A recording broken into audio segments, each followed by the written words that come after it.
Is Grandpa Clone Customs really that good? Grandpa Clone Customs. Grandpa Clone Customs is a new custom LEGO company that has arisen in the last year. They have gained immense popularity to the point that they are most likely giving other companies such as CAC major competition. They've gained immense popularity due to them using pad printing and because their products match extremely well with LEGO figures. Now, I have always wanted to buy custom clones, however I was always put off from buying them due to the insane prices the figures have. I just couldn't justify it to my parents to spend $30 on a figure and then have them pay ridiculously high shipping prices. I was also not convinced by some of the products the other companies offered, as they didn't match at all with my official LEGO figures. Nothing changed until I discovered JCC. I stumbled upon countless glowing reviews about JCC's figures. The reviews from the YouTubers were extremely positive, with many calling JCC the best custom company ever. This eventually sparked my curiosity. Was this company generally as remarkable as everyone claimed? Determined to find out the truth for myself, I made the decision to dive in head first. And so, just like that, I placed an order from this much talked about custom LEGO company. After all that, I was finally able to open my package, and boy was I excited. So, the first thing I bought from JCC was the JCC Padme Amidala head. JCC charges $5 for this head, which not gonna lie, is really expensive. And before y'all start defending JCC as if your life depends on it, I'm just going to remind you that LEGO sells high quality minifigures for €4 that include side leg printing, dual molded arms, and legs, and brand new and exclusive molds sometimes. Nevertheless, the head printing is amazing, and honestly, it's exactly the same as LEGO printing. The texture and feel is identical to LEGO. Also, the head is an unofficial LEGO head in case you were wondering, but I think that was pretty obvious. The Padme face has a wonderful neutral expression, which is absolutely phenomenal. And we also get a scared expression, which is alright.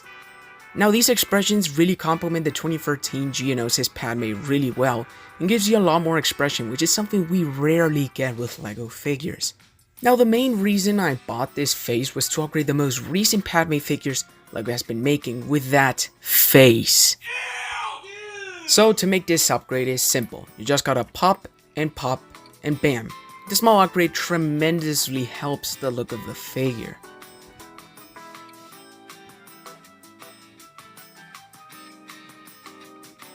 Diving off topic, but man, LEGO needs to stop reusing these face prints on every female character they make.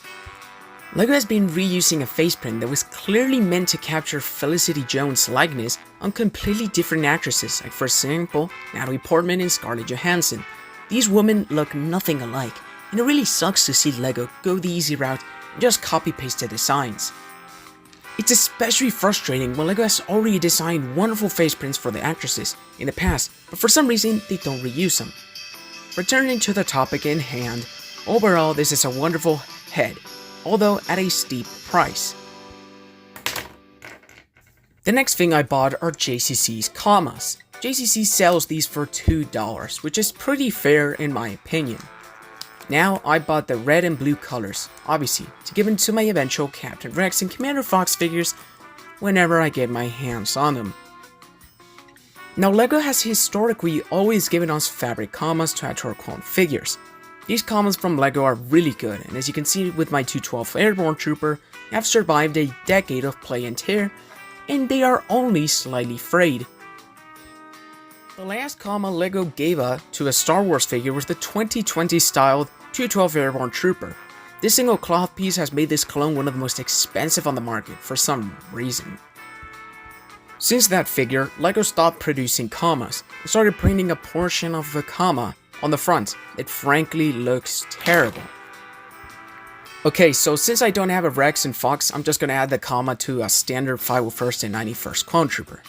Adding the Coma to the figures is relatively simple. You just pop it in and bam. The Coma tremendously improves the look of the figure. The Coma is made of a really good material that I dare to say is almost better than LEGO official Comas. The texture and composure feel good and lasting.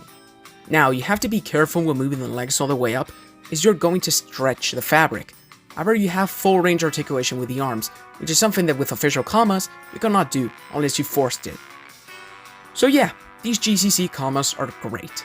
Hopefully LEGO will listen to the community and bring these essential pieces to the characters back. The last thing I bought on this haul was the Waxer and Boyle helmets. These are custom molded ABS plastic helmet replicas that have pad printing on them. These are extremely detailed and accurately represent Waxer and Boyle's designs flawlessly. The plastic feels exactly as LEGO plastic, however I have a small quality control issue with Boyle's helmet. It seems there's a little bit of extra plastic that wasn't removed when the helmet was molded. It's barely noticeable, I know, but it's still present. Comparing these to other LEGO clone helmets, they feel exactly the same.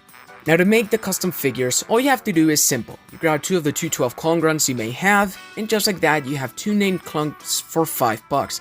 However, it's not 100% accurate, as Waxer and Boyle's knee pads are fully painted orange, and they both have distinct markings on their arms, but if you ignore that, then it's a perfect figure.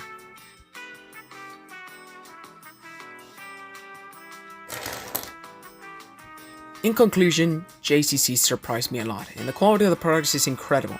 I'm very pleased to say that it's indeed worth buying from them. However, GCC has a massive flaw, and that it's extremely expensive and poorly priced. GCC sells the standard clone grunt for $18, and named clones, no matter who they are, apart from Echo for some reason, for $30. But if you stop and do some quick math, you'll see that GCC sells a printed torso for $5, a custom helmet for $250, and I've heard that they are going to start selling printed legs for $5. It leaves a total of $12.50 a figure. Meanwhile, GCC sells them for $18. And before you say they need to make profit, then I'm going to tell you that they already would if they sold it for $12.50.